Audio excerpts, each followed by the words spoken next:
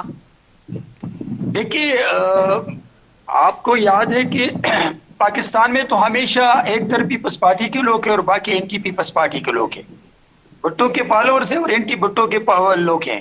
تو Peoples party اگر 10 party بن جائے 20 پارٹی بن جائے ہم تو ویلکم کرتے ہیں، لیکن پیپلز پارٹی کے ووٹ پر اور پیپلز پارٹی کے نظریات پہ کبھی اثر نہیں پڑا ہے۔ ہاں مشکل ہے، کبھی کبھی پارٹیوں پہ مشکل وقت آتا ہے، تنظیمی مشکلات آتی ہے، کچھ اور بھی غلطیاں ہوتی ہے جس سے پارٹی حکومت میں زیادہ اکثریت سے نہیں آتی ہے، لیکن پیپلز پارٹی چاہے 17 مہینے 145 مہینے ہو یا 120 مہینے کے ساتھ ہو اتحادی جماعتوں کے دعوت سے حکومت میں آتے ہیں۔ ہم نے اپنے منشور پہ کام کیا اور 2008 کا مثال میں آپ کو دیتا ہوں کہ پاکستان کی تاریخ میں سب سے زیادہ لیجسلیشن ہو چکی تھی، اس لیے کہ ہم نے اپوزیشن لیڈر کو اس کا مقام دیا تھا، ہم نے اپوزیشن جماعت کی لیڈرشپ کو ہمیشہ اعتماد میں لیا تھا۔ پرائم منسٹر جہاں بھی جاتے تھے تو وہ پارلیمنٹ میں آ کے پارلیمنٹ میں تمام اپوزیشن لیڈرشپ کو، تمام اپوزیشن جماعتوں کو اعتماد میں لے کر اس ملک کو میسج دیتا تھا کہ میرے ساتھ پیپلز پارٹی کے لوگ نہیں ہیں بلکہ میرے ساتھ پورا پارلیمان اور پارلیمان کے ساتھ پورا ملک ہے۔ تو میں سمجھتا ہوں کہ چاہیے ہیلتھی کمپٹیشن ہونا چاہیے، لیکن جب مینیفیسٹو کی بات آتی ہے، جب منشور کی بات آتی ہے، جب پروگرام کی بات آتی ہے، تو میں سمجھتا ہوں کہ اللہ کا لاکھ لاکھ شکر ہے کہ پاکستان کا منشور، پاکستان کا مینیفیسٹو اور پروگرام ہمیشہ ملک کے مضبوط اداروں کی ضمانت ہوتی ہے، ملک کے عوام کے لیے ہوتا ہے۔ جیسے لاسٹ 8 سے 13 تک نیچرل ڈیزاسٹر تھا، مین میڈ ڈیزاسٹر تھا، سوات کا آپریشن ہوا تھا جو دنیا کی تاریخ میں سب سے بڑا آپریشن ہوا تھا، لیکن اس کے باوجود بھی ہم نے جو کارنامے دیے تھے، میں ایک مثال آپ کو بس صرف دیتا ہوں کہ 2008 میں 20 کلو بیگ کی جو آٹے کی قیمت تھی 400 روپے تھی، اور 2013 میں جب ہم جا رہے تھے تو اسی 20 کلو آٹے کی قیمت تھی 400 روپے۔ تو میں سمجھتا ہوں کہ فلڈ کے شکل میں، نیچرل مین میڈ ڈیزاسٹر کے شکل میں، دہشت گردی کے شکل میں بھی ہم نے کوشش کی کہ لجسٹک قانون سازی زیادہ ہو اور عوام کے لیے مشکلات نہ ہو۔ ٹھیک ہو گیا، بہت شکریہ سینٹر بیرمن تنگی صاحب آپ کا، آغا مسعود صاحب آپ کا، آپ دونوں معزز مہمانوں کا بہت شکریہ۔ ناظرین، آئندہ آنے والے دنوں میں الیکشن کتنی جلدی ہوگا یا ڈیلے ہوگا، اور نئی پارٹیز کے آنے سے اوورآل الیکشن پروسیجر پہ اور پاکستان کی ڈیموکریسی پہ کس طرح کے اثرات مرتب ہوں گے، یہ بہت بڑا سوال ہے۔ یہی سوال چھوڑے جاتے ہیں، اسی کے ساتھ اپنی میزبان رضا صفی کو دیجیے اجازت۔ پاکستان زندہ باد۔